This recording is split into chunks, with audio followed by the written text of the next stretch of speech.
আজি আন্তৰ্জাতিক নাৰী দিৱস। মহিলাসকলৰ কৃতিত্বক সন্মান জনাই উদযাপন কৰা হৈছে নাৰী দিৱস।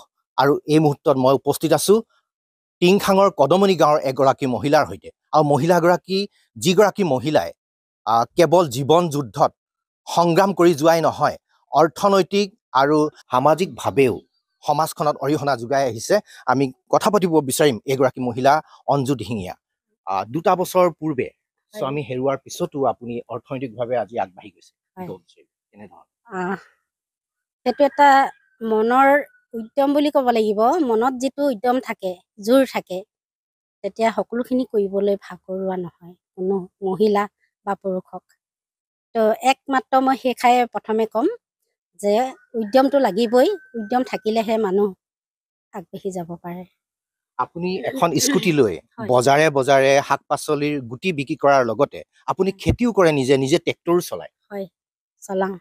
নিজে ট্ৰেক্টৰ চলাওঁ, নিজে ধান মাৰোঁ, পথাৰতে ট্ৰেক্টৰো চলাওঁ।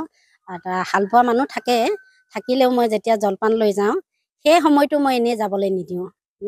ট্ৰেক্টৰখন মই চলাই থাকোঁ। 1 বিঘা 2 বিঘা 1.5 বিঘা তেনেকৈ বাই আহোঁ। সাধাৰণতে মহিলাসকলক দেখা যায় যে গৃহিণী হিচাপে অথবা কিছুমান মহিলাসকলৰ যিখিনি কৰ্ম সেইখিনি কৰা দেখা যায়। ইয়াৰ বিপৰীতে কিন্তু আপুনি স্কুটি চলাই বজাৰে বজাৰে ঘূৰি ফুৰে, অসুবিধা নহয়নে বা কিবা সমস্যাৰ সৃষ্টি হয়? সমস্যাৰ সৃষ্টি হয়, হ'লেও মই এক্টিভ বুলি ক'ব লাগিব। মানে যিখিনি কাইলৈ কৰিবলগীয়া কাম থাকে সেইখিনি মই নিশা কৰি থওঁ। আৰু লগতে আপুনি গম পাইছোঁ আপুনি দিহানামৰো দলনেত্ৰী, আপুনি দিহানামো পৰিৱেশন কৰে আৰু বিভিন্ন ধৰণৰ সামাজিক সংগঠনৰ সৈতেও জড়িত আপুনি। কেনেধৰণে মানে প্ৰথম মই 92ত বিয়া সোমাইছিলোঁ এখন গাঁৱলৈ, গেলাদিচাং বৰনামঘৰ মোৰ নামঘৰ। তাতে মই দিহানামৰ দল এটা উলিয়াই লৈ গৈছিলোঁ। তাত প্ৰথম আমি আমাৰ নাৰী দিৱসতে আমি হেৰি কৰিছিলোঁ। তাত মানে প্ৰথম যোগদান কৰিছোঁ আৰু মানে এতিয়া ধৰক মই বেলেগ এখন গাঁৱৰ পৰা আহিছোঁ, মই কেনেধৰণে দলটো উলিয়াই নিম। মানে তাত তেতিয়া আমি নামৰ চৰ্চা নকৰে মহিলাসকলে আমাৰ গেলাদিচাং বৰনামঘৰত। তাৰমানে খুব ভয় লাগিছে, তেতিয়া মোৰ বয়সো বেছি নহয়, খুব ভয় লাগিছে। তথাপিতো মই আমাৰ বাইদেউ এগৰাকীৰ নাম ল'ব লাগিব আজি, ৰেণু বাইদেউ। তেখেতক ক'লোঁ, বাইদেউ দিহানাম এটা আগবঢ়াব বিচাৰিছোঁ, কেনেধৰণে কি কৰিম, তুমি চিন্তা নকৰিবা, তুমি হেৰিলৈ যোৱা। মানে জ্যেষ্ঠ আইতা এগৰাকীৰ ওচৰলৈ পঠিয়ালে আৰু। তেতিয়া ক'লে, বোৱাৰী কি কামত আহিছা? মই কৈছোঁ তেতিয়া, আইতা মোৰ ভয় লাগিছে ক'বলৈ।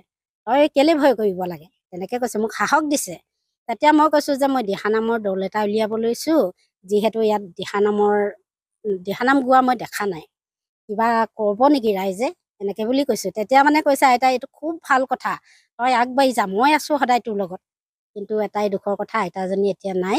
সেই আইতাৰ লগতে প্ৰথম দিহানাম দিবলৈ গ'লোঁ, দিহানামত ফাৰ্ষ্ট পাইছোঁ। ফাৰ্ষ্ট পোৱাৰ লগে লগে আমাৰ নামঘৰত আমি কি কৰিলোঁ, আমি নামঘৰত মানে এখন সমিতি বনাই পেলালোঁ। স্বামী হেৰুৱাৰ পিছত আপুনি অকলেই পৰিয়ালটো আগবঢ়াই লৈ গৈছে অথবা সংগ্ৰাম কৰিছে, অসুবিধা হৈছে নেকি বাৰু? কেনেধৰণে আগবঢ়াই লৈ যাব? অসুবিধা নাই হোৱা। মই ওচৰ চুবুৰীয়াকো মই বিপদে আপদে সহায় কৰোঁ।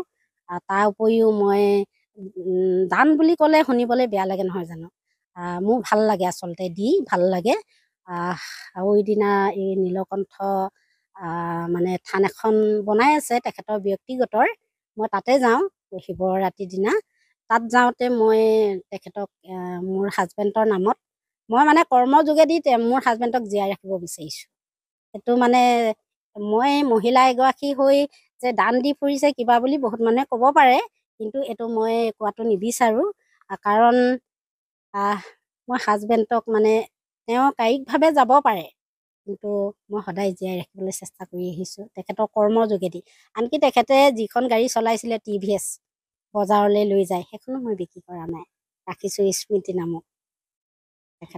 আজি যিহেতু আন্তৰ্জাতিক নাৰী দিৱস উপলক্ষে কি ক'ব বিচাৰিব? মই কৈ আহিছোঁ যে আমাৰ ধমন শালমাৰী মহিলা মঞ্চে অনুষ্ঠানটো আমি উদযাপন কৰিছোঁৱেই। তাৰ ভিতৰতে মই আমাৰ ভাৰতবৰ্ষত, সমগ্ৰ ভাৰতবৰ্ষৰ নাৰী সন্থালৈ মোৰ ফালৰ পৰা আন্তৰিক শ্ৰদ্ধা জ্ঞাপন কৰিছোঁ। ধন্যবাদ জনাইছোঁ। এয়ে হৈছে অঞ্জু দিহিঙীয়া, যিগৰাকী মহিলাই নিজে অকলশৰে থাকিও নিজে জীৱন যুদ্ধত জয়ী হৈ সমাজখনক আগুৱাই লৈ যাবলৈ চেষ্টা কৰিছে।